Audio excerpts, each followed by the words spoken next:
You're not like the others who give me grapes, are you? They rest their trembling hands upon me. Howling wordlessly, they gently stroke my eyes. Their frail fingers, emaciated, yet still.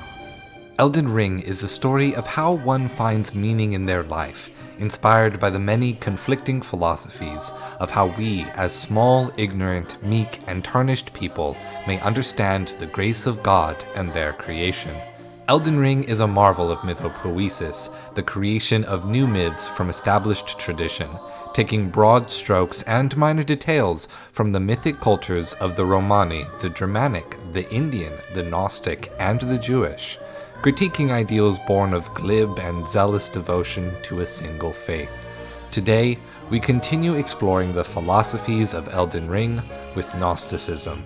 Yet rest assured, it is one that has been simplified and radicalized for the sake of narrative, and should not be taken as a live social criticism. When one takes to exploring the creation myths of many cultures and religions, they may begin to see a trend among many of the most prominent religions: creation by numbers. Ex nihilo creation stories, creation from nothing, are common, proceeding from dark oceans, chaos, void, or, as we philosophy types prefer to describe it, the uniform non-differentiation. From that nothing comes a one, from the oneness comes two, and from that two-ness comes the many things, and eventually everything forms through metaphors of birth, eggs, and seeds. In the story of Elden Ring, many seeds have already taken root. Many outer gods compete through small, deathless creatures for influence over the lands between. It is true that the constant warfare between the many ideologies creates much pain and suffering. Perhaps somewhere in Elden Ring's Land of Reeds, there is someone who preaches a faith that, like Buddhism, promises a separation from this samsara, this cycle of suffering. Alas, in the lands between, there is only Shabriri. Those who gave me grapes howled without words, saying they wished they were never born. Become their lord, take their torment, despair, their affliction, every sin, every curse, and melt it all away. As the Lord of Chaos, no more fractures, no more birth. Shabriri was a man who witnessed a miracle, when 3 branches grew from the Erd tree rather than 2, giving him a revelation. The fruit of the tree of knowledge were Shabriri's grapes. When Shabriri brought this revelation to the nomadic merchants of the great caravan, suggested to have traveled from the harsh briars of Yokade, they followed Shabriri on a pilgrimage to the capital city of Leyndell to commune with the readerless fingers. However, Shabriri was caught, his body burned at the stake, all the while holding a flirtatious grin. The great caravan was entombed below Leyndell. Left to die in the dark, they sang a song of despair and cremated themselves with the flames of frenzy. Shabriri's namesake comes from Jewish folklore. The word translates to dazzling glare, a demon who sits atop dark waters at nighttime, causing those who drink the water to go blind. Only by chanting his name and reducing the syllables to nothing can you hope to cause Shabriri and its curse to vanish. Shabriri beriri riri jiri ri. I am thirsty for water in a white glass. In Elden Ring, Shabriri is repurposed from a demon into 2 other mythological tropes, the blind seer and the wandering Jew. Prominent examples of the blind seer are Tiresias from Oedipus the King and the sacrifice of Odin's eye in Norse mythology.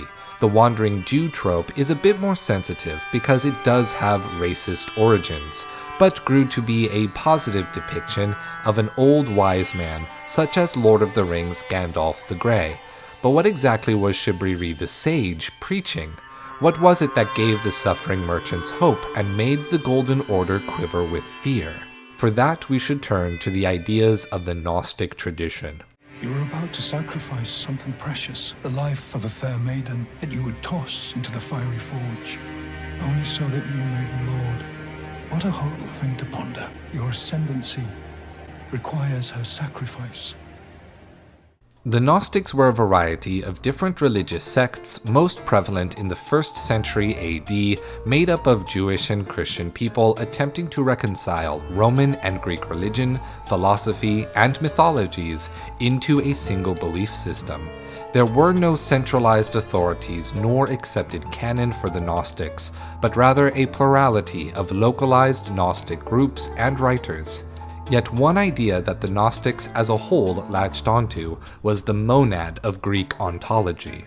In Greek philosophy, the idea originated with the mathematics of the Pythagoreans. The monad was a oneness, either the first substance or the totality of all substance in existence. The monad created the dyad, two things.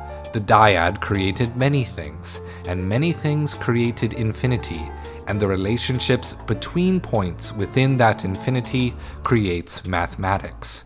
My keen listeners out there will now be realizing that Pythagorean mathematics sure sounds rather similar to an ex nihilo creation myth.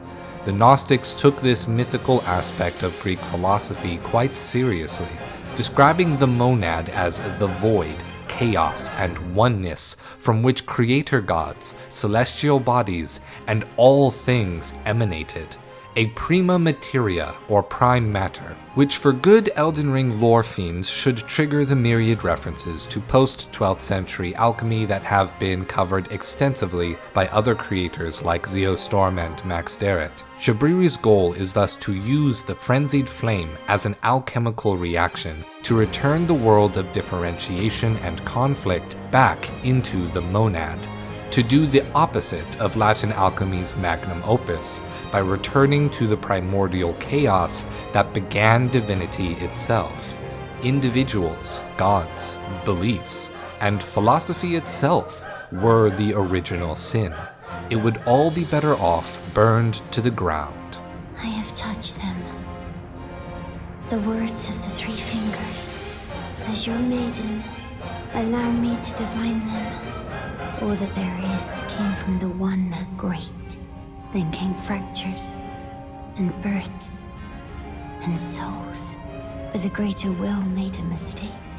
Torment, despair, affliction, every sin, every curse, every one born of the mistake.